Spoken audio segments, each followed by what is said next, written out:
Demikian kita ngaji hadis-hadis Nabi itu juga agar kita ini mendapatkan petunjuk bagaimana cara memahami dan mempraktekkan ayat-ayat Al-Quran ya.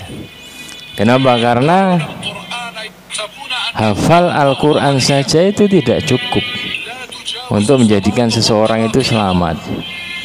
Demikian juga hafal Al-Quran dan hadis pun tidak cukup untuk menjadikan seseorang itu memiliki pemahaman yang baik. Harus merujukkan pemahamannya kepada pemahaman para ulama yang benar. Karena berapa banyak orang yang tersesat jalan karena salah di dalam memahami ayat ya. Contohnya pada zaman sahabat itu ada seorang yang berani membunuh Ali bin Abi Thalib ya, namanya Abdurrahman bin Muljam ya. Dia bukan seorang yang tidak paham agama ya, bukan orang Majusi, bukan orang Yahudi, bukan orang Nasrani, akan tapi dia ini adalah orang Islam ya, orang Islam yang ahli ibadah sampai ada tanda di dahinya hitam karena betul-betul lama dia dalam sujudnya, dan dia hafal Quran ya. Bukan sekedar hafal Quran, akan tetapi dia ini juga mukri, guru ya, guru untuk membimbing hafalan Al-Quran ya, ustadz, bukan ustadz, naik lagi ya, di atasnya ustadz, karena orang pilihan ya. Pada zaman Khalifah Umar ya, pada zaman Khalifah Umar dia orang betul-betul orang yang dibanggakan di dalam mengajarkan Al-Quran. Jadi ketika gubernur Mesir Amr bin Al-As ngirim surat kepada Khalifah Umar bin Khattab, ya Amirul Mukminin arsil li rojulan qari'an Al-Quran. Wahai Amirul Mukminin, minta tolong ya, kita pengen ngajarkan Al-Quran di Mesir ini, minta tolong kirim guru Al-Quran ya, guru Al-Quran. Kata kemudian Umar bin Khattab, beliau membalas surat tersebut. Faqala Umar bin Khattab, tulis surat balik sambil ngutus Abdurrahman bin Muljam ini ya.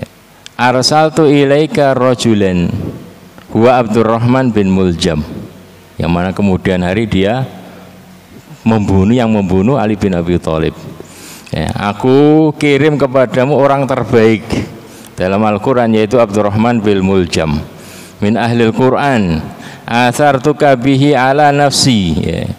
Jadi aku lebih mementingkanmu daripada diriku. Maksudnya adalah saya sebenarnya sangat membutuhkan orang ini, karena ini orang pilihan, betul-betul hafal Quran dan jadi ya, cuman yang dikuasai Quran saja.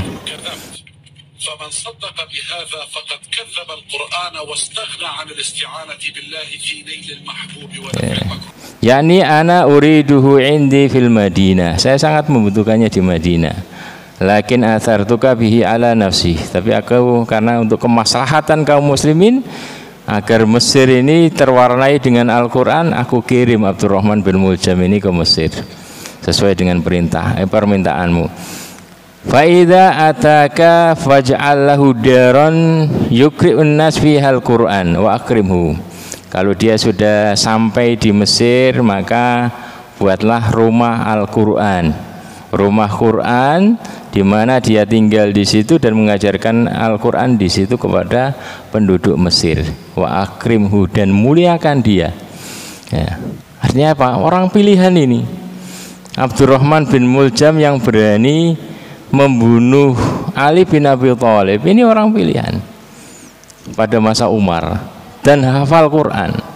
Jadi hafal Quran saja tidak cukup, karena nanti dia akan keliru di dalam menafsirkan Al-Qurannya, karena dia tafsirkan dengan pemahaman dia sendiri ya. Dan benar ketika terjadi masa fitnah ketika terjadi masa fitnah, dia kemudian bergabung dengan orang Khawarij, memiliki keyakinan Khawarij. Dia mengatakan Ali ini sudah kafir, ya, Ali bin Abi Thalib. Dia lupa dengan hadis Rasulullah SAW bahwa Ali ini adalah penduduk surga, orang yang dijanji kabar gembira masuk surga, menantunya Rasulullah, bapaknya Hasan Husain yang disebut sebagai pemuda ahli jannah. Ya, itu kan semua dalam hadis, tapi dia tidak bahas. Kenapa? Karena dia patokan pada ayat waman lam yahkum bima anzalallahu faulaika humul kafirun. Barang siapa yang tidak berhukum dengan barang siapa yang tidak berhukum dengan yang Allah turunkan, dia kafir. Ya, dia menganggap Ali kafir. Kenapa? Karena Ali itu pada perang Siffin di akhirnya itu kan kemudian menunjuk Abu Musa al-Asy'ari agar bermusyawarah dengan Amr bin As ini. Dan hasil keputusan mereka berdua yang dianggap kompeten ini dijadikan hukum. Maksudnya ulamanya lah. Tapi pemahaman dia kan, berarti hasil pikirannya dua orang ini kan manusia. Berarti Ali sudah berhukum dengan hukumnya manusia, bukan dengan Al-Quran lagi. Ya.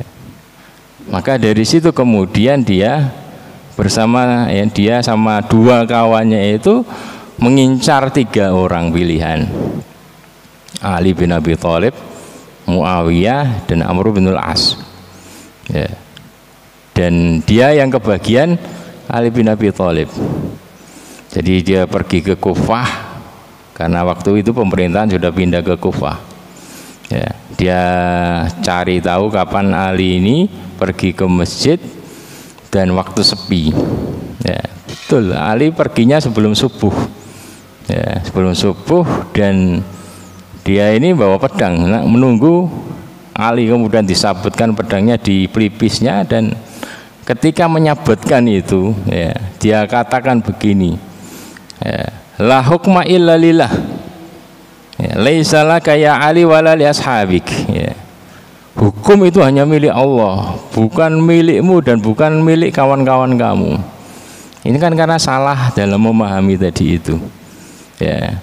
Hadis sudah nggak dipakai itu karena patokan pada ayat tadi itu, dipahami sendiri sehingga kemudian tersesat jalan. Dia bangga dengan menebas kepala Ali bin Abi Thalib, ya, orang yang dijanjikan masuk surga.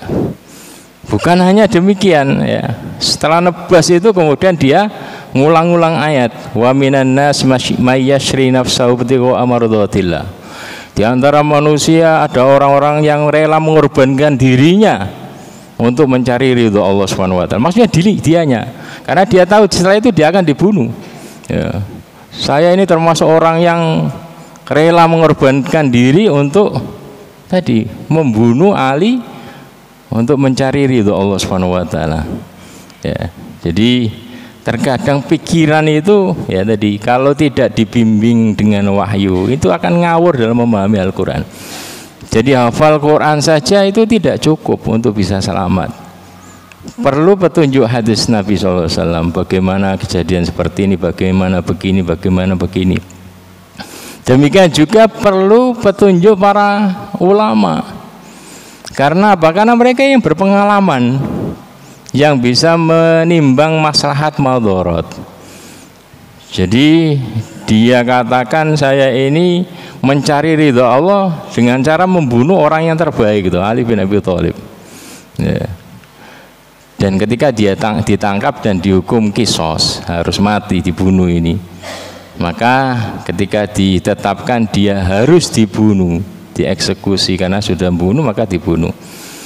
Maka dia katakan, ya, sangat menakjubkan, ya, kata-kata dia ini, saking pedenya, ya, la taqtulni marratan wahidatan. Dia berkata kepada Al-Gojo yang mau membunuh dia, jangan bunuh aku dengan sekali bunuh, dengan sekali tebasan. Kalau kamu potong leherku, saya langsung mati. Jangan.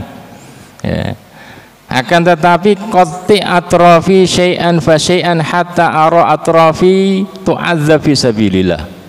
Ya. tapi potonglah tubuhku itu dari paling ujung-ujung, ya, ujung-ujung tangan, kaki. Agar apa? Agar aku bisa melihat, menyaksikan bagian-bagian tubuhku ini diazab di jalan Allah. Ya, itu bagaimana ketersesatan dalam berpikir. Ya. Padahal dia hafal Quran itu. Tapi karena tidak tadi berpatokan pada hadis, bagaimana menerapkan Al-Quran itu dengan hadis-hadis Nabi, prakteknya bagaimana pemahaman para sahabat dan tabi'in, dia sampai seperti itu. Dipotong tangannya, dipotong kakinya, dia berzikir, ya. Terus berzikir menyebut nama Allah karena dia menganggap ini adalah fisabilillah. Sampai kemudian ketika disuruh potong lidahnya, maka kemudian dia terkejut, jangan potong lidah saya, karena kalau lidah saya dipotong maka saya nggak bisa berzikir. Ya, jadilah maka itu penting, ya, penting kita ini mengkaji hadis-hadis Nabi Sallallahu Alaihi Wasallam, mengkaji pendapat para imam, para ulama, agar kita di dalam memahami Al-Quran, memahami ayat-ayat Al-Quran, memahami hadis-hadis Nabi itu tidak keliru, ya. Hadisnya benar, ayatnya benar, tapi cara kita memahaminya itu yang keliru sehingga menjadikan fatal. Nah, ini contoh yang paling ekstrim, ya. Menjadikan orang yang hafal Quran berani membunuh orang yang paling disayang oleh Rasulullah. Kenapa? Karena orang yang paling disayang ya menantu. Karena seorang itu milihkan untuk putrinya itu orang yang terbaik, kan seperti itu. Apalagi dia dalam perjuangannya luar biasa.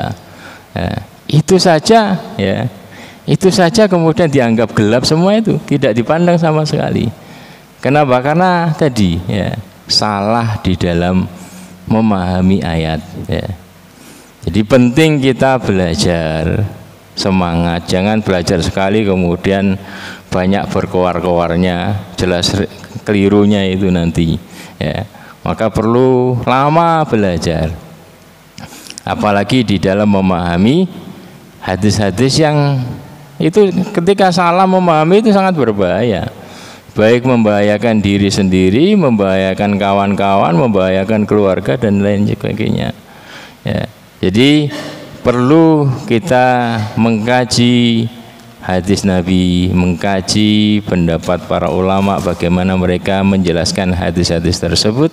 Itu sangat penting sekali agar kita ini cara berpikir kita ini lurus.